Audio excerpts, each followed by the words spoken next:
Hi guys, it's Khadija. Welcome back to my channel, or welcome to my channel.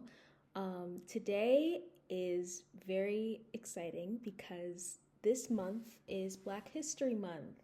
Woo! And today in this video, I'm going to be discussing some amazing books written by Black authors or have like Black characters in them.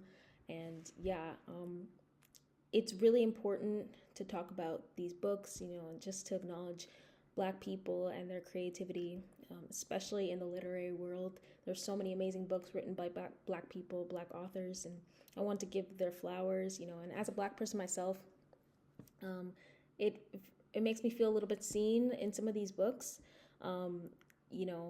Yes, some of the books I'm going to be recommending are very dark, but there are also some books that are very inspirational and very lighthearted as well, and I really hope that in the years to come that more books with Black people in it or written by Black authors are more lighthearted and like fun and silly and just wholesome, because we deserve that, you know, just as much as any other race. We deserve, to have fun as well. So without any further ado, first I'm going to be showing you the books that I have physically, and then there are some other books that I have that I don't have a physical copy of, but I'll just pull a few pictures up and just to give a reference of what I'm saying. So yeah, without further ado, let's go. So the first book I'm going to recommend, I'm not sure what genre to put in yet. I think I'm going to go with nonfiction first because that's the genre that I read the most. And there are a few books by Black authors written by Black authors that I really enjoyed. So the first book that I have is Born a Crime by Trevor Noah. I read this back when I was in high school, like grade 9 or so, and I loved it. I found the book to be so relatable and so hilarious as well, because it's Trevor Noah. If you've seen any of his interviews, he's like a natural comedian. But yeah, if you haven't read this yet, I highly recommend. This follows his life story when he was a young boy to him as an adult, his relationship with his mother, back and forth. She's like the typical African mother. If you have an African mother, then I think you can pretty much relate to his experiences with his mother. But I feel like his mother is a very unique woman, a very special woman, to say the least. And it's very chaotic, but it's also very loving as well. And his relationship with like being a mixed race kid in South Africa, because there wasn't a lot of mixed race kids like him at the time, because this was in the 90s. He grew up in the 90s. So it was very interesting to see that, like the racism in it, his friends, who weren't mixed race, having to deal with like that outward racism, but also that internalized racism as well. His his self-love as well, a lot in this book, self-discovery, all that. Um, yeah, it's a great story, and I still think about it from time to time, and I highly recommend it. Give it a read. Next book I read in the month of January.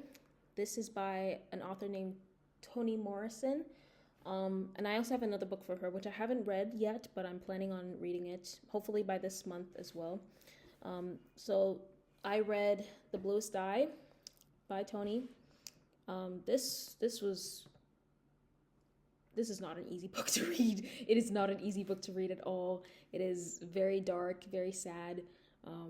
There are some parts that I like chose not to visualize just because I wanted to get through it. It's just a personal thing, but I still think it's very well written. And yeah, I do think if you do like books like this where it's very heavy, and very dark, I would say give this book a try. You're following this young little girl who has these insecurities because she's a black girl in the 1940s, you know, racism is still, it still exists. Um, and she really wants to be a white girl. Like, she wants to have white skin and blue eyes. That's her biggest desire.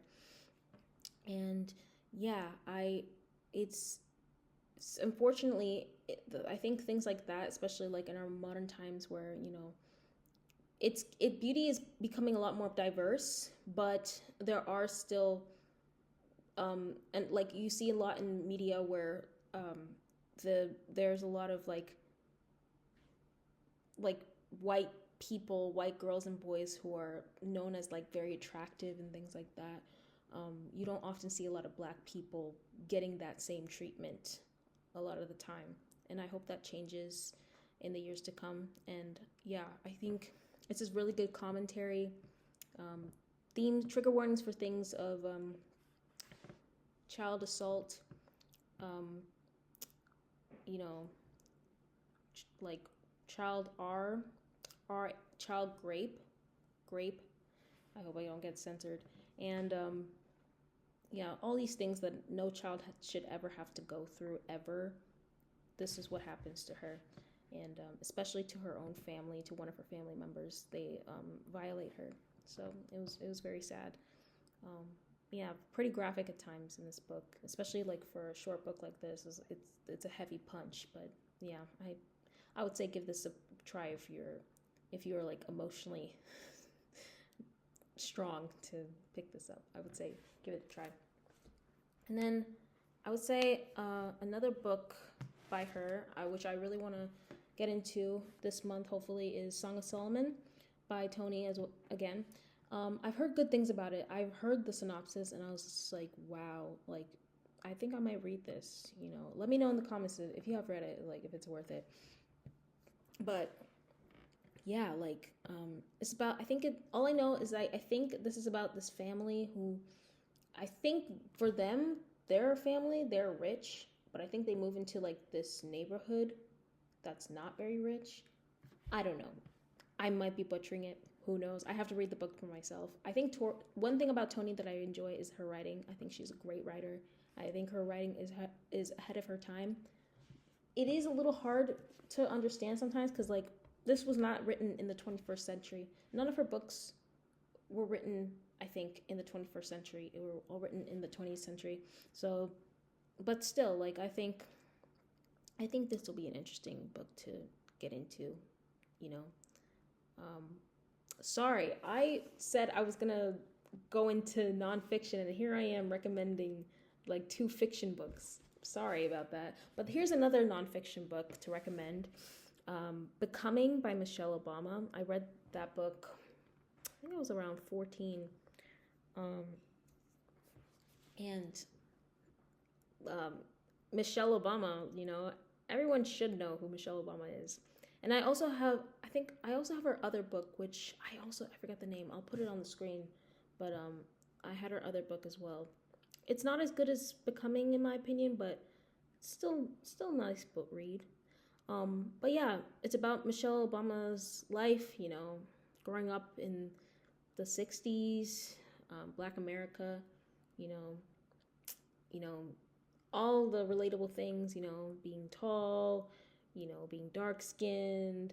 I'm not tall, but if you are tall, you might feel seen, you know, going to law school, meeting her man, Barack, meeting the love of her life, becoming the first lady. Like, I love the book because it was able to really humanize Michelle in a lot of ways, you know, and it feels so real. Like we're really getting to follow her journey, which I love when a book does that. We're getting to follow along with that character or that real person, you know, and yeah, she's so real with it, and like it I really appreciate Michelle for writing her story.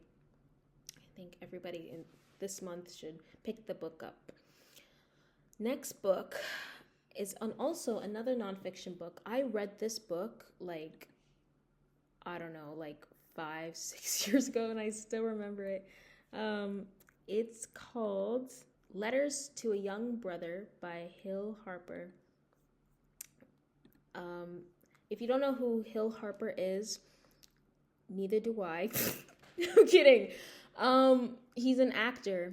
He was on CSI New York at the time, and he played a detective on that show, and he wrote a book specifically for black men, for black boys. Um, Obviously, I'm not a boy, but I think it was really nice to see that. You don't see a lot of black men being represented, like at least like in book world, booktube. They're starting to come out into the scene, but it's a slow process, but at least it's there. Um, and yeah, like I think it was a great story. There's some parts in the book he addresses a lot about like spirituality and stuff like that. Like he's not really a Christian, but he talks a lot about being one with yourself, and like you know all meditation, new age. I personally don't follow those things, but like that is like a those I think that's like the theme of Letters to a Young Brother, but also he's also writing letters to like his, I guess, his mentee, this young boy, um, who like looks up to him, and he's writing these letters, like being so real with him and things like that. I think it was a great story, and I love that he adds little pictures of his time on set, and his times when he was a young kid, and one part of the book that I still remember is when he somewhat met Aaliyah, the singer, and I thought that was really cool at the time. I thought that was really cool. Like I think there was a part where he wanted to ask her out, but he was so shy. Um, but yeah, like he didn't like. I don't know if he talked to her, but he did see her from afar, like at a party once, and he like saw her, and he said she looked so beautiful, and like yeah, that's pretty much it. That's like a vivid thing of reading the book, and I remember. Um, yeah, pick it up for sure. It's a great read. If you're a black guy watching this, like I highly recommend. I think like give it to your cousin, your son, your nephew, your little brother, anybody in your life who's young, or even for you, like even like a young male college student. I think it can resonate for a lot of people, especially for black guys. Um, and like black people in general, but mostly like the book is targeted towards black boys. The next book, I think the next genre I'm gonna pick is fiction, specifically YA and middle grade.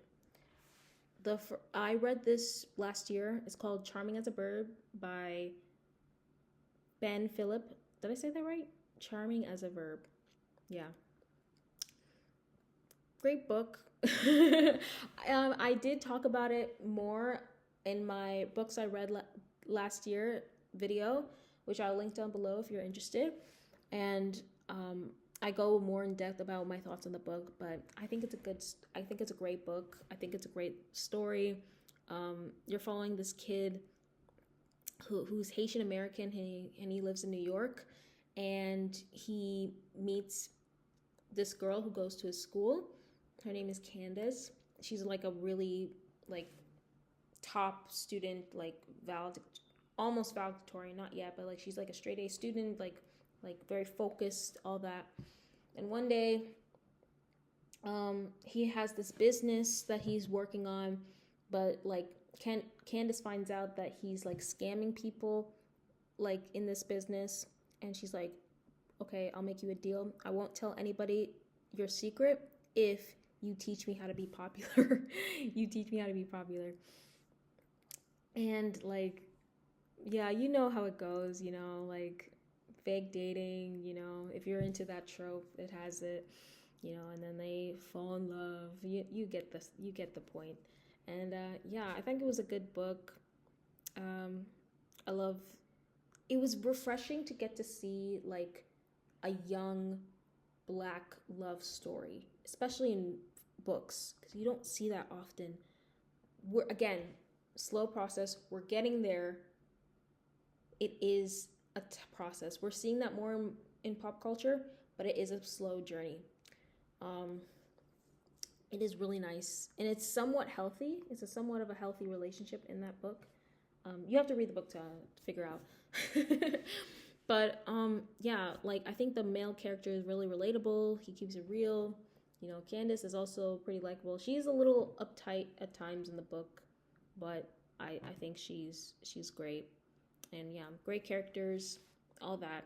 Yeah, like I said, it was really refreshing to see like a young black love story, um, like black love in general being represented in books, because you don't see that often.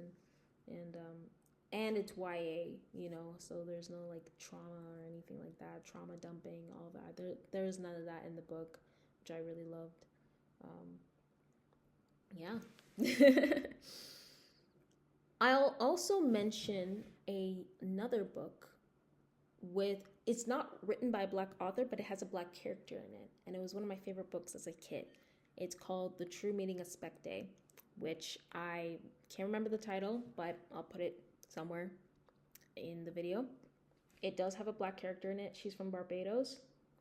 And the book is also inspired by the movie Home, which I was obsessed with that film. I was obsessed.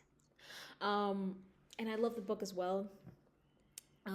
It's such a beautiful story. It's such a funny story. It's adorable. It's so cute. You have to read it for yourself to understand it. But you know, the book is followed like with the girl's point of view.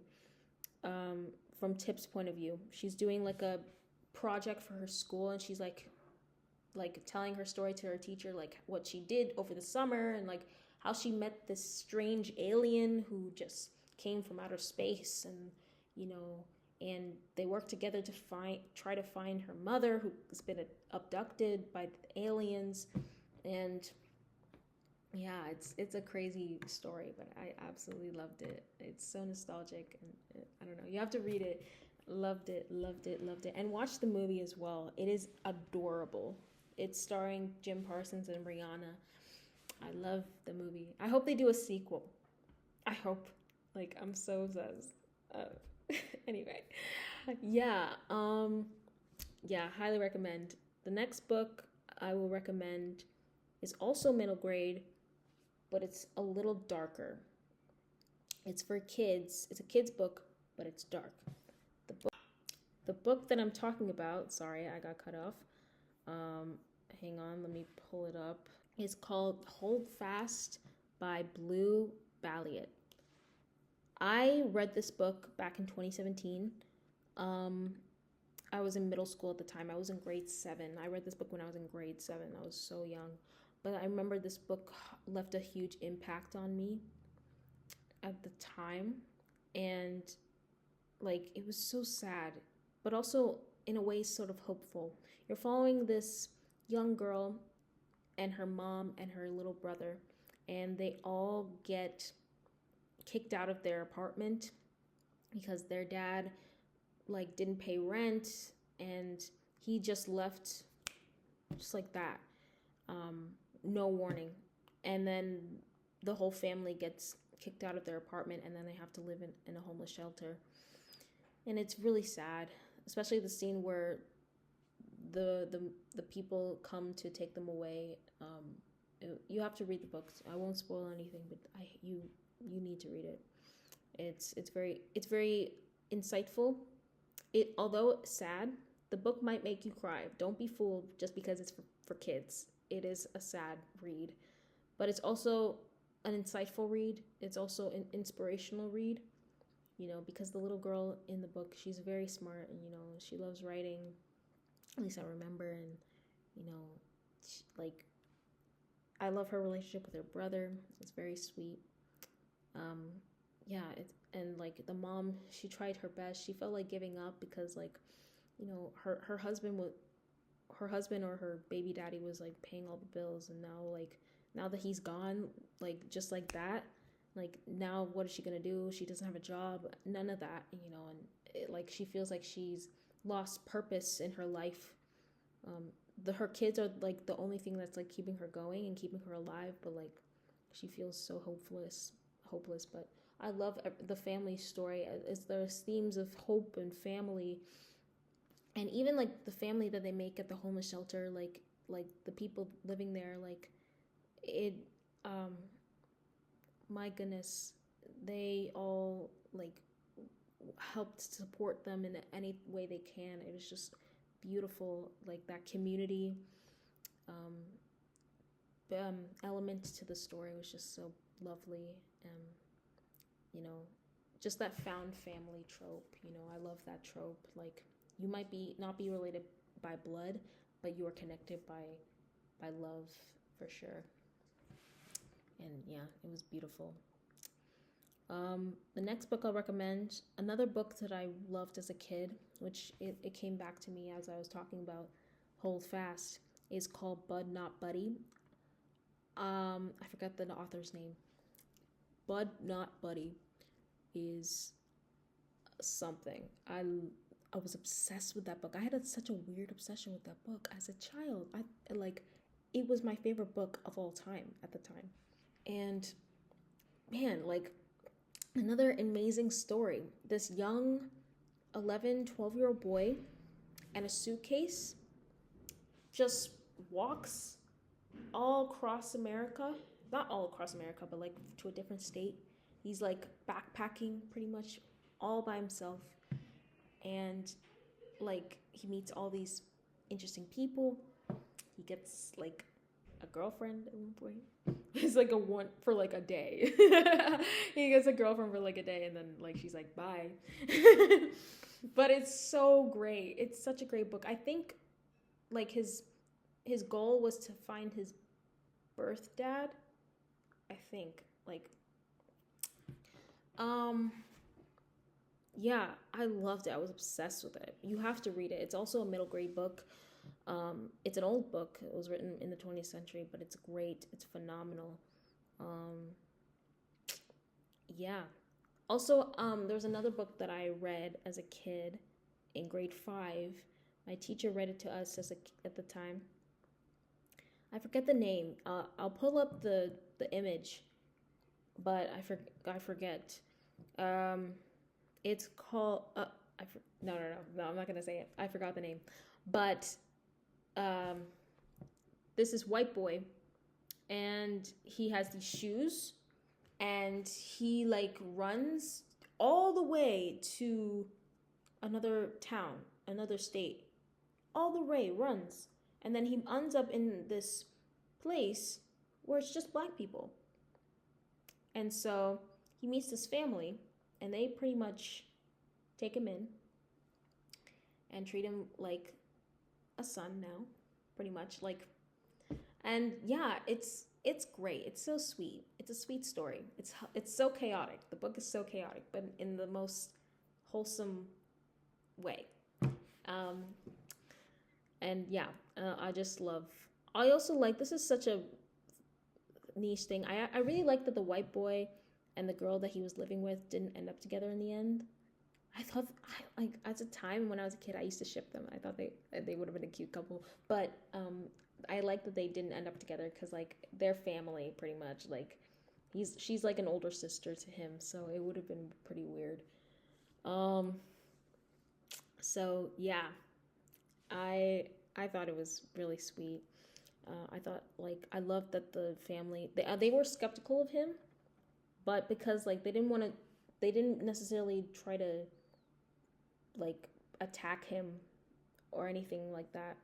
They thought they were gonna get attacked because he's a white boy, and it's like at the time segregation was still a thing, but they were hesitant at first to take him in, but eventually they warmed up to him, and then they